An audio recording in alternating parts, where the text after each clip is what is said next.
MIL in the wild, you're such a bad little girl. See, Mummy's leaving you here. She's gone without you. No car for you.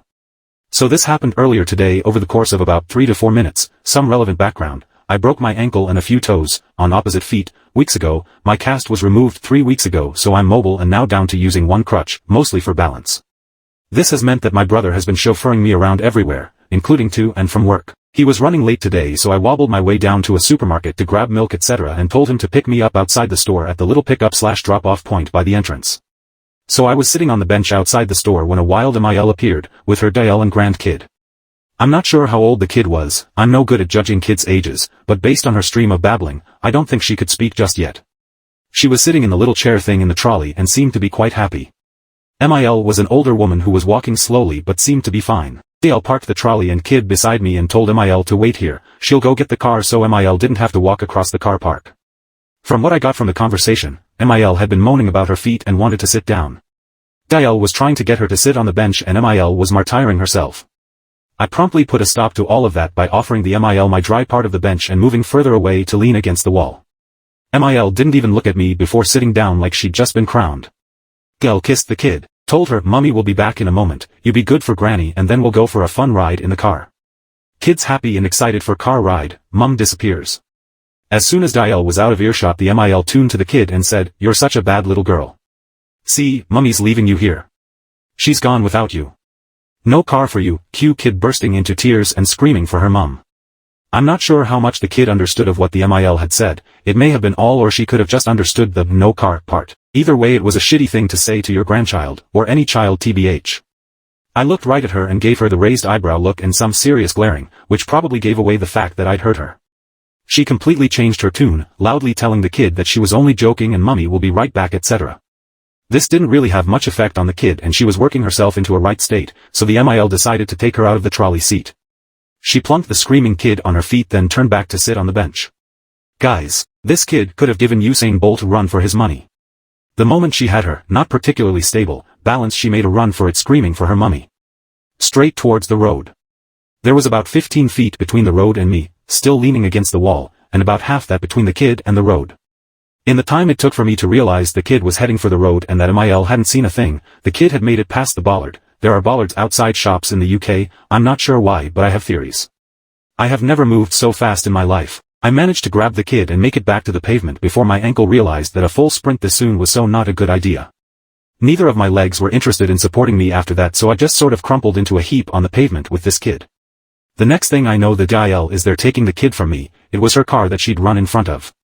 DIL was crying, the kid was crying, I was crying, it hurt, and MIL was still sitting on the bench. Anyway, I blame it on the adrenaline/pain because normally I wouldn't get involved, but I told the DIL exactly what had happened, all of it, even what MIL had said to the kid. When I left, DIL was still screaming at her. MIL, update 1. Firstly, the ankle, it's sore, swollen and bruised but thankfully not rebroken. Doctor says it's badly sprained and will set my recovery back, but I don't need to go back in the cast. So, because I had an appointment with my physio this morning, I decided wait for that instead of heading to A&E last night. Long story short, my physio was convinced my ankle had rebroken and sent me up to X-ray. Physio department is in the hospital. A nurse/porter, I'm not sure what she was, stuck me in a wheelchair to take me and we got chatting. Nurse, so how did you manage to hurt yourself this time around? Me, oh, I chased after a kid that ran into traffic. Nurse, my God, how did that happen? When was this? Me, yesterday, gets ready to tell the story. Nurse, wait, was this at supermarket at address? Me, yeah. Nurse, oh my God, that was my niece. The MIL is her mother. Apparently her SIL, so the DIL from yesterday, took off and left her MIL, the nurse's mother, at the store yesterday. She's pretty sure her brother and her SIL are now NC, as her SIL has been pushing for NC, but her brother, DIL's husband, is a mummy's boy and had been reluctant. She's already NC with her mother after she caught her intentionally pinching her newborn. She also told me that her niece is fine, but her SIL got a big fright. So there you go, it's a damn small world. I had 100 questions for her but thought that might be a bit rude. I'm not sure if I'll run into her again. It wasn't really clear where in the hospital she worked or what she actually does, but you never know. Update 2. I had another physio appointment today and ran into the kid's aunt again. It turns out she's training to be a physio, so I'll probably see her a lot. After my appointment she asked if she could talk to me, so we had a sit down and a chat. Turns out insane Granny has gone completely bananas. She's apparently got enough sense about her to realize that the kid's mom now has a damn good reason to go and see along with the kid and could now probably convince her husband, kid's dad, to go and see too. So, knowing she is probably about to be cut off, she made a preemptive strike against the kid's mom and dad. She called the police and told them about the incident in my original post, except she completely changed the story. According to her, the kid's mom was being mean and neglectful to the kid and insane granny called her out on it, which evolved into an argument. While they were arguing, the kid ran off into the road. Insane granny noticed and ran after her. The kid's mom then snatched the kid from granny and left granny at the store. No mention of me. Based on how quickly things have moved, they think that insane granny told the police this story on the day of the incident. If not the day after. I'm not sure what the rules are around the world, but here, in Scotland, the police have to investigate and they also have to inform social services, who then have to do an initial assessment talking to the kid's school, etc. Basically there are a few compulsory boxes to be ticked before deciding whether or not to carry out a more in-depth investigation, and there isn't much you can do to stop it. So the police dropped in to visit the kid's mum and dad last Thursday. The kid's mum told her version of events but couldn't really give much specifics as she wasn't really there, she only really knew what I told her. So the police, and presumably social services, now have two conflicting reports, one of which claims the involvement of a third party, me. The next day they received notice that social services would be in touch. This has all lit a fire under the kid's dad's ass, and he confronted insane granny. The highlights, told to me at least, include: her end game is to get custody of the kid. She hopes the kid's mum will be jailed. She admitted to lying to the police but is confident the kid's mum can't prove what actually happened because there's no way she'd be able to find me to corroborate.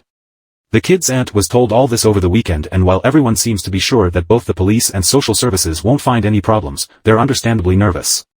The aunt didn't tell the kid's mom and dad that she'd met me in the hospital for two reasons. She didn't actually have my permission to do so and definitely didn't have my permission to give out my contact details. Basically the aunt asked if I'd be willing to give my side of the story to the police and social services and could the kid's parents contact me. I've agreed, and the aunt is going to pass everything on to the kid's parents. Chances are they won't need me to do anything, but you never know. I also pointed out that the security cameras for the store would have caught everything, and that will probably be the police's first stop. So the drama continues. Update 3. So things have gotten interesting. The kid's mom contacted me and we met up for coffee yesterday. She's a really nice lady who is under a lot of stress. I told her about the post and she said she'd have a browse, though I have no idea if she was just being polite or not. She ended up a bit of a ranting mess, but I don't blame her, to be honest. She did clear up a few things though. The big one being that the insane granny didn't call the police, she called a friend of hers who works in the social services. Insane granny gave this social services friend her version of events and the friend officially reported the kid's mom. That's how the police became involved. Social services contacted them as they, most likely spearheaded by the social services friend, though this is speculation on the kid's parents' part, believe the kid to be in immediate danger. The police have found that the kid is in no immediate danger, but they're still investigating what happened at the store. I'm going to give them my statement at some point next week, and that should hopefully be the end of it. Social service, on the other hand, is a totally different can of worms. Regardless of how they got involved, they still have to do an initial assessment and will also be investigating the incident at the store. From what the kid's mom told me, insane granny's social service friend is either pushing everything, or is actually in charge of the investigation. So far the social service friend has mostly been doing her job, though rather invasively. She's allowed to speak to all of the kid's parents' neighbors, co-workers, the kid's school and the kid's doctor. What she isn't allowed to do is show up at the kid's parents' house with insane granny to try to force a reconciliation. Apparently insane granny really went for it with the manipulation and gaslighting in front of the social services friend. She seems to be trying to make the kid's mom look like the insane one. Between bouts of fake crying, she acted concerned about the kid's mom's mental state, saying she must be hallucinating because she is remembering the incident wrong. Said that the kid should be placed in her, insane granny's, care until all this nonsense is sorted. Asked her son, the kid's dad, how the divorce proceedings are going. They are not divorcing. She was trying to make it look like they are to her friend. Told the kid's mom that she was glad she was feeling well enough to clean the house, and asked her if she'd managed to feed the kid today. When the parents pulled out their trump card, the fact that aunt is, and now they're, in contact with me, she started fake crying and asking why aunt and kid's mom are lying to everyone. That the kid's mom had dragged aunt into her delusion and that she, the kid's mom, needs help. Then she turned to the social services friend and told her that aunt and kid's mom must be paying some poor homeless girl or student to lie for her. I totally called that BTW. I knew she was going to accuse me of lying or something similar. At this point the kid's mom admits she lost it at insane granny and was screaming at her to leave. This was convincing enough for the social service friend, and apparently the kid's dad, to suggest to the kid's dad that he might want to have the kid's mom sectioned, committed to a psychiatric facility. Once the social service friend and insane granny left, the kid's parents argued. The gist of it being that the kid's dad was sort of taken in by his mother's, insane granny's, claims. She didn't tell me much about that, just that he's sleeping in the guest room now. I offered to speak to him, but she, rightly I suppose, thinks he should trust her without outside input. I've advised her to contact social services herself and give them my contact information so there is an official paper trail and Insane Granny's social worker friend can't claim she didn't know anything about me. I've also told her to make a complaint about social services friend, but she's nervous that doing so right now would make things worse. So that's where we are right now. I doubt there'll be much to update about once I speak to social services and the police, but the kids' parents are going to keep me in the loop so if there is any more drama. Edit. I just want to clear up something that I realize I didn't make particularly clear in this post. The kid's mom will definitely be reporting the social services friend. We know what she is doing is illegal. She's just nervous that reporting right now will make things worse. I know it won't, you know it won't, and she does know that it won't, but so far everyone has turned against her, so I don't blame her for feeling this way. I will however talk to her again about reporting her now. I also missed out from this post the fact that I mentioned to her about getting a solicitor. She never really gave me a straight answer regarding that issue, but she's at least aware she should get legal help. Update 4. I'd asked the kid's mom if she wanted me to go and make a statement to the police or just wait until social services contact me. She wanted me to go to the police as she's trying to get an interdict order, essentially a restraining order, against Insane Granny. So I went to give my statement to the police, and oh boy, has Insane Granny done a number on them. After the kids' parents told her that they were in contact with me, she went to the police and told them that I might come in claiming to have been involved in the original store incident. She's managed to weave some intricate lie, essentially trying to discredit me before I gave evidence. This worked, to a certain extent. The officer in charge of the case made it very clear he thought I was lying and had been paid off. He asked me a few times how much I was making doing this and told me I could be arrested for wasting police time and perjury. He was immediately dismissive of me and condescending. Which, I'm ashamed to say, I don't respond very well to. I mentioned in a comment on one of my previous posts that I work in forensics and I've been an expert witness, both educational and reporting. Implying that I could be accepting bribes or am lying could potentially kill my career. No way am I endangering my career because some manipulative old lady has an officer wrapped around her gnarly old witch finger. Unfortunately, I have worked with more than my fair share of people who take one look at me and think I'm some sort of inexperienced daft bimbo. I usually try to assert myself, and if that doesn't work, let them embarrass themselves. It happens eventually. In this case it happened at the end of the interview when he asked me for my employment details. My official job title sounds way more important than it is. It has the words lead, investigator, forensic and a few other ones in there that make me sound impressive. This definitely made him sit up and listen. I'm not gonna lie, I kinda chewed him out a bit, though he mostly realized himself that he'd effed up. He'd allowed himself to be completely manipulated by Insane Granny, and I pointed out that it's pure luck that what I do for a living comes with a lot of credibility. What would have happened if I had been some poor student or someone uncomfortable in this type of situation, or heck, anyone else? So I set the record straight about Insane Granny well. What I know to be fact. I also filled him in off the record about what Aunt and the kid's mum told me, which I obviously can't prove. So we had a chat and I got a few things straightened out. One of which was that Insane Granny did in fact contact the police after the incident at the store. I was originally told that she contacted the police who contacted social services, then I was told that this wasn't true. Instead, Insane Granny had contacted her social services friend, who reported the incident and somehow got the police involved. It was unclear how. So we think, complete speculation on my and the police's part here by the way, that once Insane Granny made her report to the police and they said that they'd be contacting social services, Insane Granny took it upon herself to contact her social services friend. So we definitely know that social services friend is not officially involved. A few of you who work in social services pretty much said the same thing. Insane Granny and social services friend are basically a rogue duo going around town trying to get dirt on the kid's mum. I've reported her, I've told the kid's mum this too, and the police are now aware of her. Though whether they just let social services deal with her or get themselves involved I don't know yet. The officer also told me some of the things Insane Granny has claimed about me. Now before anyone loses their shit about him breaking confidentiality etc., he never actually gave me her side of the story or told me what she said in her statement. I got that from the kid's aunt. All he told me was what she said when she came in to warn him I'd be making a fake police report. So she's claimed asterisk to the police, that someone she knows absolutely nothing about and met for less than 5 minutes. A poor student desperate for money. I have a history of lying to the police. She knows this because apparently I'm friends with the kid's mom's drug addict cousin. I might be a drug addict she doesn't know. I once tried to seduce her son, the kid's dad, which is impressive as I've never met the guy before. Unfortunately, I gave him all my whats so I don't have any to spare for you. I also asked about the security cameras outside the store. They didn't manage to get anything from them as they're aimed at the door not the pickup area. I did have a look on the way in and thought it might be a long shot. So what's still to happen? The kids' parents will have an official social services visit sometime soon. Social services will most likely want to talk to me. The police will be going after insane granny for wasting police time / filing a false police report. There will hopefully be a follow-up to my complaint about social service friend. Update 5. As some of you know, because of the state of my ankle, I've been staying with my parents and younger brother for the last few months. Well, on Monday, my mom had the day off and was puttering around the house.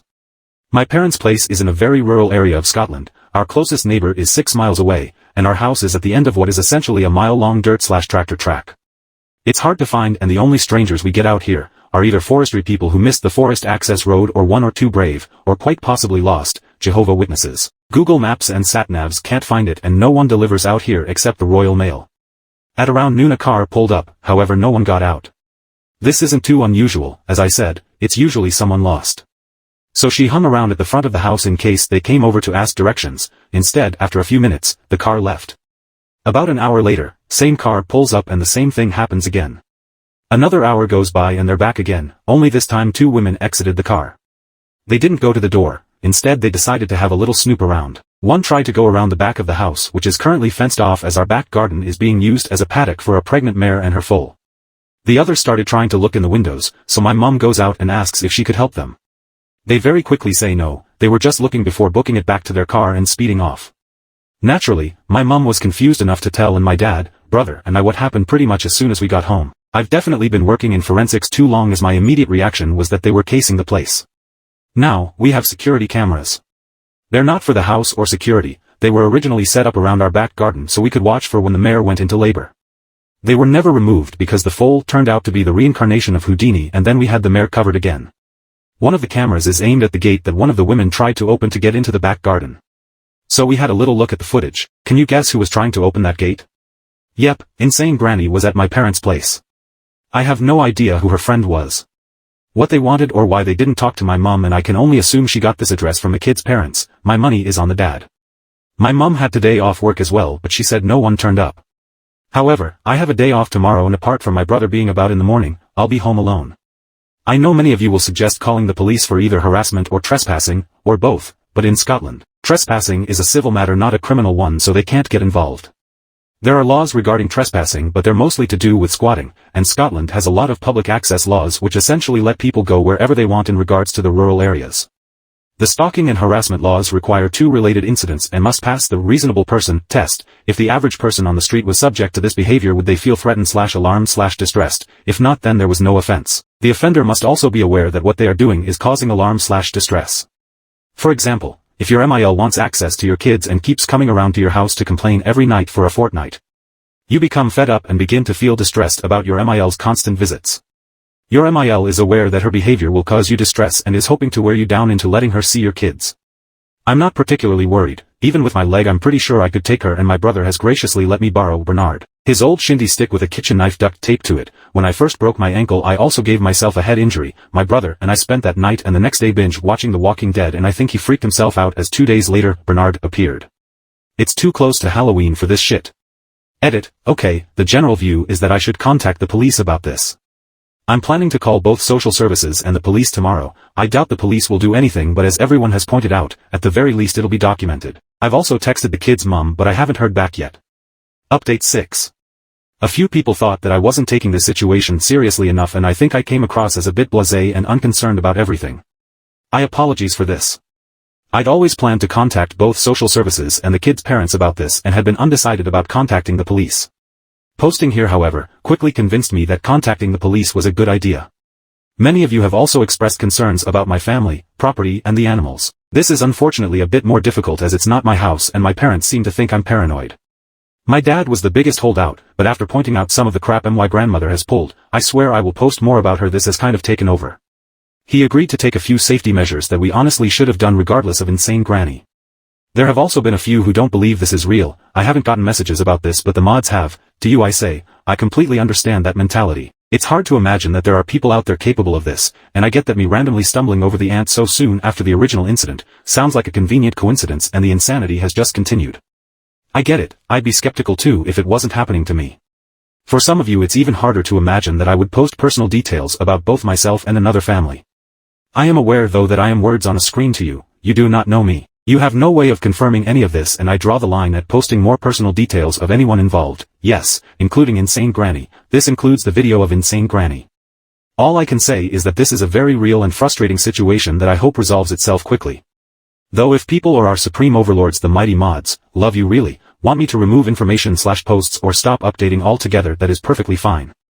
So on to the update. All was quiet on my day off, no sign of insane granny. Sorry drama llamas, no feed today. I called the police officer who previously took my statement and there is nothing they can do about insane granny being at the house. He also just repeated what I already knew about trespassing, harassment and access laws. Sorry, user, I tried, but it apparently barely counts as an incident, never mind more than one. As far as witness intimidation goes, the law, the few that exist, only really protects witnesses and victims when a case goes to court. He also warned me not to try to remove her from the property or set traps, as if she's injured she can sue. I hadn't planned to anyway. The good news is that it's been officially reported and I've sent in the video of her trying to open the horse's gate. Social services also know and have assured me that they are still investigating insane granny's friend. They wanted to know if it was the friend with insane granny, but she doesn't appear on tape. I've pointed them in my mother's direction though, as she can give a description of the other woman. I texted the kid's mum the night I made my last update and u/I gets a cookie. Or a stiff drink if you'd prefer. She was too busy exploding at her husband to reply, but she rang me the next day and updated me. The kid's dad is the leak. He categorically denied giving my address to insane granny. No, he's not that stupid. He gave it to the social services friend. Apparently she rang him the day after her little intervention asking for the witness's address and he just handed it over. I've not met this guy yet, but I already want to kick him in his special place teeth. From what she said, he seemed to be coming around to the fact that Mummy Dearest is a psycho, but obviously there are still problems. This incident has caused him to slip back into his previous delusions, i.e. he doesn't believe that she would come all the way out here and I must be lying to them. So she made him ring insane granny and outright ask her if she had been to my parents' place. As she told me this, I was all ready to send her the video so she could show it to her husband and prove insane granny was lying. That never happened. Insane granny admitted, on speakerphone, to the kid's parents that she had been at my parents' place. According to her, she went to confront me for lying to the police and to convince me to follow the moral path and save her family. Actual quote according to the kid's mom, by redacting my statement. No one by my name lives there. The lady that lived at that address, I'm assuming this is my mom, had never heard of me. I didn't give my real address, so I can't be trusted. The kid's mom told insane granny that it was my parents' place and I was staying there because of my broken ankle, which had been further injured by her actions. Basically she defended me and it turned into a screaming match before insane granny hung up. I get why the kid's mom corrected her, I do, but now it's been confirmed that I do live at that address, so she'll probably come out again. Her friend was never mentioned though, and I've sent her the video of insane granny, which won't do much good if she's admitting she was out there. They have also had their initial assessment by their actual social service worker and it seemed to go well and they'll be in contact soon. I honestly can't figure out what insane granny's plan is here. I'm very suspicious of her immediately admitting to being at my parents' place. Unless she noticed the cameras and figured she'd been caught, it's possible, they weren't exactly hidden. A few other things I've done since insane granny's visit. Moved some of the security cameras to cover the front of the house. Well, this is a lie actual, my dad did that, I was just there. They're pretty well hidden. So if insane granny and her mysterious friend do get wind of the fact that she was caught at the gate, and decide to visit again but avoid the gate, she should be caught at the front of the house. At the very least we'll get the car license plate. Bonus. Scottish laws say nothing about having to signpost that there are cameras about, as they only aim at our domestic property. The foal has been moved. Now, this was going to happen anyway. We're starting to wean her and get her used to a few things, her head collar, lead rope, the farrier etc., and get her socializing with other foals. Pregnant mom is boring now. Unfortunately the mare is still in there as it's coming into winter now and we don't have anywhere else suitable to put her. I'm not overly worried, she tends to keep her distance from strangers, even when offered food. There is not much more we can do with her. I also did something I maybe shouldn't have. I lifted insane granny and her mysterious friend's prints from the gate and the window. There was a really great set on the window. Now for a whole heap of reasons, these will never, ever stand up as evidence in court, if anything ever got to that stage. I don't really know why I did it, they can't be used in any official capacity, but there you go. Update 7. So I had an interesting few days. To the total and utter shock of exactly no one, insane granny showed up at my parents' place again. I was there alone and heard the doorbell but not the car pulling up. I answered the door and insane granny was standing with another woman who claimed to be from social services. I suspect this is the elusive social services friend that has been helping. She wanted to interview me about the original incident and my police report. I didn't let them into the house and told social services lady that there is no way I'm giving her my statement with insane granny present. She shouldn't even be here and I should have been contacted before she randomly showed up. Social services lady then backtracked a bit and said that it was just a friendly, unofficial visit to discuss me redacting my statement to the police. Before I could react to that, insane granny opened her mouth and asked in a sickly sweet voice, "Why won't you let us in the house? Is it because it's full of drugs?" You what? I know she's been telling people this, but that was rather on the nose. I ignored her and told them both to leave while she tried to peer around me and into the house. Social services lady kept pushing for an unofficial interview, and then said they could wait while I tidied away the drugs if it made me more comfortable. At this point I realized they are both completely insane and I probably won't be able to reason with either of them, so I asked them to leave again and told them I would call the police if they did not comply. Not exactly a bluff, I would definitely call them, it's just that I know that there is absolutely nothing they can do, but I was hoping the threat of it would make them leave. Then insane granny opened her mouth again and asked me, "How much do you make working as AB?" She was oddly calm when she asked these questions, like she was asking me about the weather. It was creepy as F. I assumed she wanted a big reaction from me to make me look like the crazy one.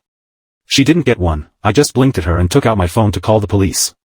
I didn't even manage to start dialing before social services lady said they were leaving and asked me when I'd be available to give my statement to her. I told her if social services want to interview me, it will be by a different social worker and would be at my place of employment. Then I gave her my business card, my purse was just inside the door. That shut her up and she started to walk back to her car. Insane granny however wasn't happy that social services lady wanted to leave, she suddenly went from creepy calm and sweet to screaming at me. She had a proper tantrum too, stomping her feet and flinging her body about. She even started kicking one of my mum's planters, repeatedly. I don't know if she was trying to break it or kick it over, but she just kept ramming her foot into it while screaming that I'm a lying little bitch, taking her baby away from her, scum, trying to ruin her life and just like the kid's mum. I just turned around, went into the house and closed the door on her. I could see from the window that social services lady had pulled insane granny back to the car. They sat there for a few minutes talking before insane granny just lost her shit in the car. I have no idea what she was saying, but she was banging her fists on the dash and throwing herself about. The car was actually shaking. 2 minutes later they pulled away. And I have the entire episode on tape. I rang the police officer I've been dealing with and met with him yesterday to report this and give him the tape. This definitely goes down as an incident of harassment and I've spoken to HR at work who are setting up a meeting for me with a solicitor. I've also complained to social services again and updated the kids' parents. I also saw on the tape that before they rang the doorbell they went snooping again, not near the horse this time but they were looking in the windows again. I'm not sure what will happen with this. I'm hoping social services lady has come to her senses and dumps insane granny or she tries it at my work, which won't go well for her at all. Update 8. So I only found out about this today and I'm writing it up in the middle of a staff meeting, so bear with me. I rang the kid's mom on the way into work and it just all came out. She was too upset and it's too early in the process yet to answer a lot of questions. So basically I know what you know or are about to know. Firstly, I met with a solicitor through work. I've had to do it this way in case insane granny attempts to approach me while I'm at a crime scene. He doesn't think there is enough for a non-harassment order, but he's going to try anyway. This isn't costing me anything so he can do what he wants. We've put a few safety measures/deterrents in place that I'm not going to mention here just in case. I rang the kid's mom, this morning, to update her about my solicitor and she gave me an update on insane granny. Oh, boy is she living up to her name. She rang the kid's dad while he was at work last week and left a series of ranting messages. Most were about how she was done with all the petty fighting, how everything was kid's mom's fault, he never should have married her, etc. In one she told him she was putting her foot down. That they were leaving and that he should meet her at the airport as soon as he left work. He, in what I assume is a very rare moment of intelligence, I'm not a fan of this man, completely ignored her and instead went home after work. Any bets as to what he found when he got home? If you guessed a wide-open front door and a ransacked house, you win a cookie and a stiff drink. If you guessed insane granny packing his clothes and belongings into suitcases, you win 2 cookies and a double shot of your stiff drink. If you guessed all of the kids' clothes and toys packed into insane granny's car along with the actual kid, you win 3 cookies and a triple shot. If you guessed all of the above, congratulations, you win a bakery and a pub. Yep, insane granny was still on the pickup list for the kids' nursery. Don't worry, this has been fixed, so she'd packed all her stuff, nicked the kid, used the hidden, spare key to get into the parents' house, packed her sons' and granddaughter's belongings, including their passports and birth certificates, and loaded up the car with the intent of heading to the airport and leaving the country. I'm not sure what the kid's dad's reaction was, but he did phone his wife, kid's mom, and tell her she didn't need to pick kid up from nursery. When she told me this, I believe my reaction was, oh, how fucking thoughtful of him. Then I rolled so hard they fell out and I lost them, so if you see them, nearsighted, blue, I'll pay for shipping. Anyway, kid's mom heard insane granny in the background of the phone call and got the story out of him. I think you all probably heard her roaring when she found out insane granny's plan. She immediately called the police while she sped her way home. The kid's mom pulled up before the police did and she immediately got her kid out of Insane Granny's car. When she entered the house, Insane Granny lived up to her namesake and went insane at her. I wasn't given details about what she said, but there was apparently a lot of screaming about the kid's mom stealing her baby and ruining her life, etc. I've got no idea what the kid's dad was doing at this point. The police arrived and Insane Granny instantly shut up and became all sweet and calm. She pulled this act with me the last time I saw her. It's creepy as F. The police separated the kid's mom and Insane Granny to take statements, and once again Insane Granny lied to them. She claimed that the kid's dad had let her into the house and that she was helping him move out as the kid's parents were divorcing. I think she was expecting the kid's dad to just roll over and go along with her like usual. Instead, according to the kid's mom, he just looked really defeated and told the police, "No, that's not what happened."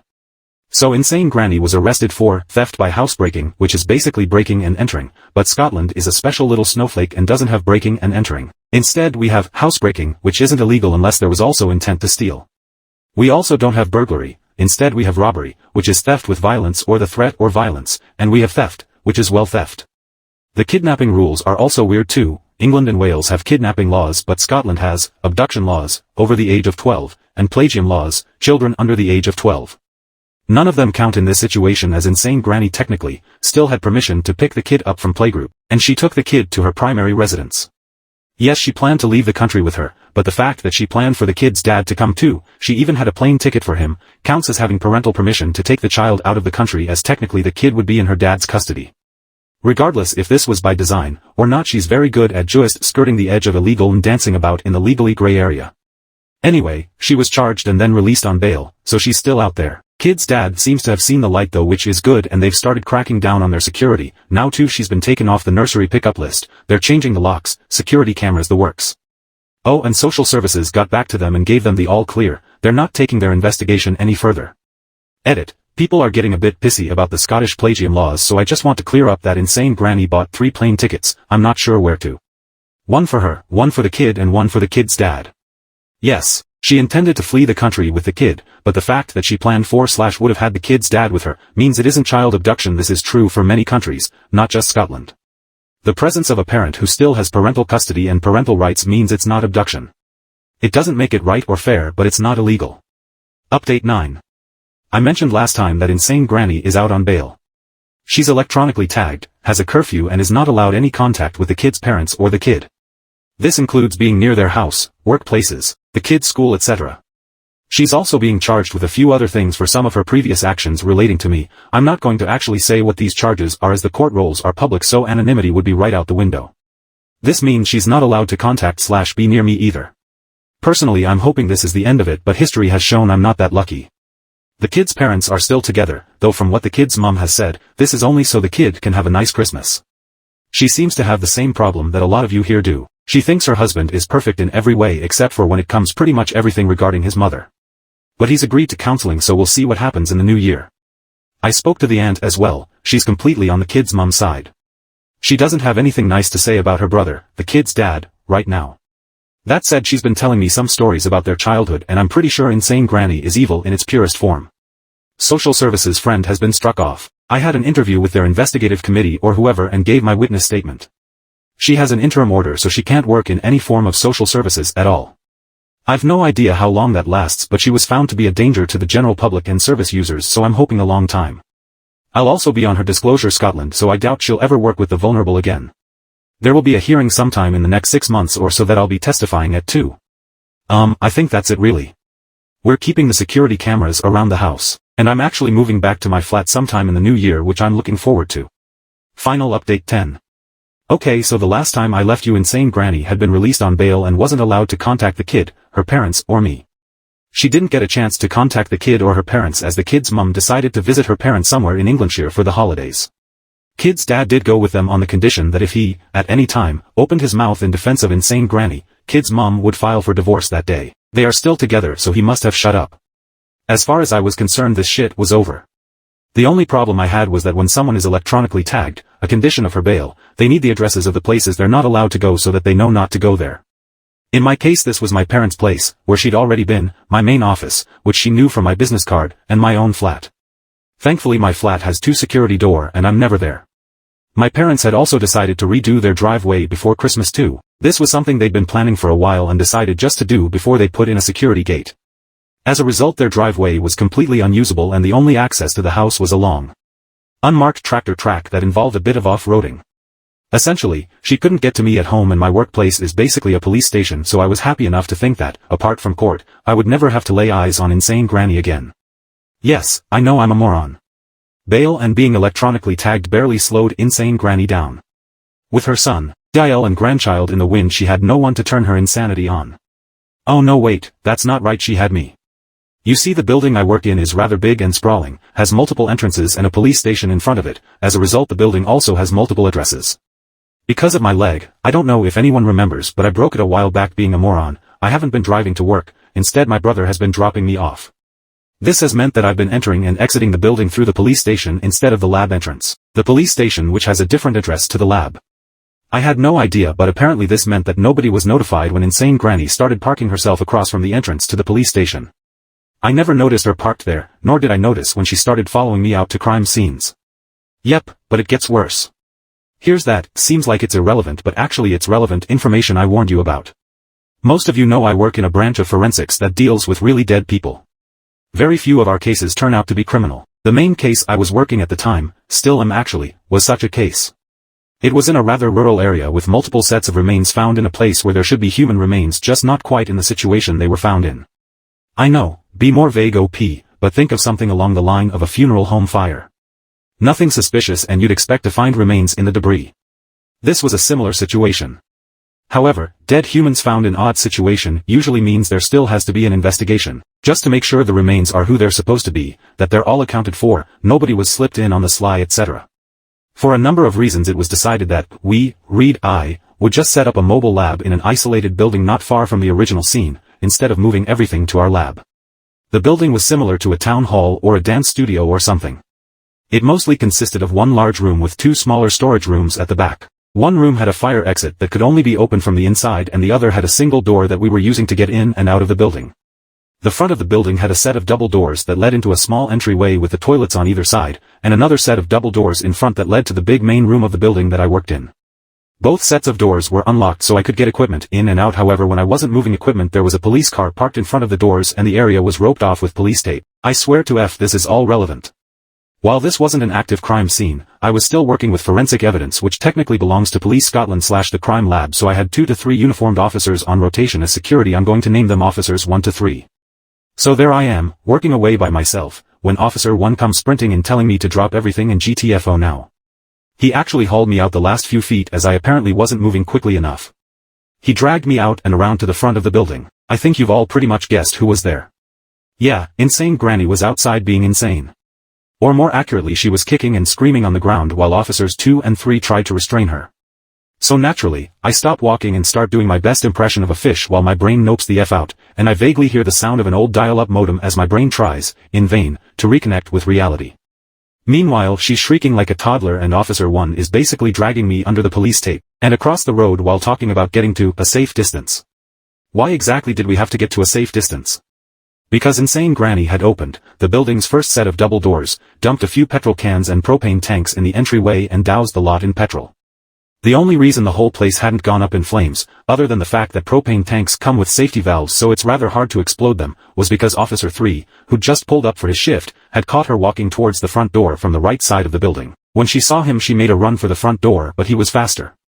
When he got to her, she had a lighter in her hands and he could smell the fuel inside the building.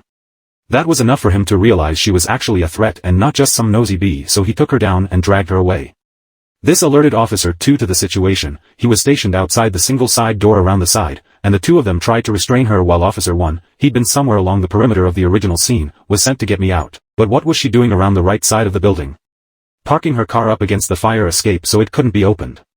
Yep, the bee basically tried to trap me in a building and set fire to it. I'm not going to go into specifics here, but she F herself royally by trying to set that particular building on fire.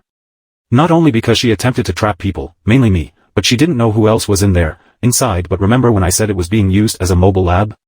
Yeah, that meant it, officially, contained material that is, still considered evidence in an ongoing police investigation. And she did this all while out on bail. Elevating the charges to aggravated, and guaranteeing her a prison sentence measured in years. Also to add, a lot of people are asking about what she's being charged with, etc. This incident happened before Christmas and her bail, for the original B&E charge, was immediately revoked and she was denied bail for her second set of charges. In Scotland, if you're denied bail, your trial has to happen within 110 days, so the trials happened pretty fucking quickly. She is currently in prison. I'm not giving a list of charges, I have no idea if you'll be able to find her from that, but I'm not risking it, but yeah, they were serious. I'm also not giving her exact sentence for the same reason, but I will say that it was for over 3 years. Kid and Kid's parents were told about this incident the day it happened and were at the trial. They're still together. Kid's dad apologized to me a few times and he's not, as far as I'm aware, defending his mother anymore. I hope this cleared up a few things.